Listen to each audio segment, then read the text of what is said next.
3, 2, 1.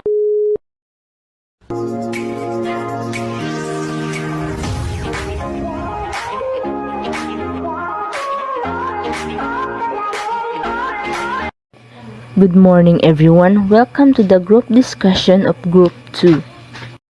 And in this video, we will be talking about the newborn and medically compromised births.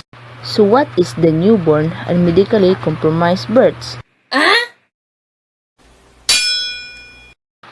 In the field of medical malpractice, a compromised infant case, sometimes also referred to as catastrophically injured infant case.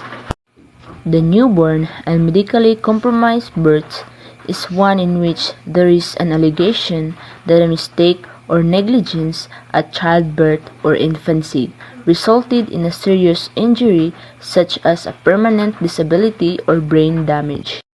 So, compromised infant cases and overview. Every year, babies across Canada are affected by errors made by or the negligence of obstetricians, pediatricians, nurses, and other medical professionals. These medical errors and or negligence can often cause debilitating consequences, including chronic lifelong medical conditions, and can significantly alter the lives of the babies and their families. So it is very important to care newborn at birth because all newborn, it requires essential to minimize the risk of illness and maximize their growth and development. So as a parents, it is very important to protect a baby before it is born. So for them to be safe and healthy. First, develop a plan for their reproductive life. Second, increase their daily intake of folic acid or vitamins. And third, make sure their immunization are up to date. And fourth, avoid smoking or drinking alcoholic and drug use.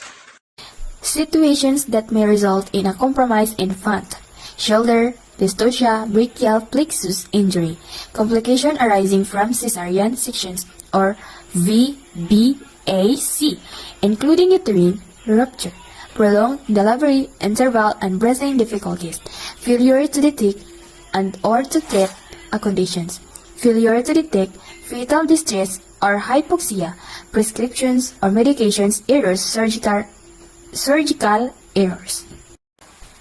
Common injuries and effects stemming from an injury at birth: cerebral palsy, brain injury, neurological defects such as seizures, scoliosis, paralysis, hearing loss or visual impairment, cognitive difficulties, tremors, difficulties with self-care, feeding, grooming, etc.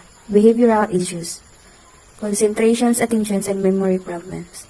Head and brain injuries are the most common birth-related injuries. Brain damage caused by an injury before, during, or after delivery can cause a child to suffer lifelong physical and or mental disabilities. In severe cases, it can lead to cerebral palsy. These injuries and conditions can be stand-alone, and a child can, for instance, only have cerebral palsy caused by a birth injury. However, these conditions and injuries can also present themselves in conjunction with one another in a child and their families and face a lifetime of serious ongoing medical issues. Hi, I am Agot Renji, and my part is in slide number 9. Compensation available to compromised infants and their families. Because there are numbers of situations that may arise during labor and delivery that can potentially result in serving injury to the infant. The infant that done of some nurses or doctors who are not qualified as a nurse or doctors. They had an obligation to the infants and the families. Families of children affected by an error or negligence during childbirth may have grounds to file a medical malpractice lawsuit in order to secure the compensation needed to cover the ongoing cost of caring for their injured child, which are often astronomical and unfeasible for most families to cover on their own or with the help of insurance.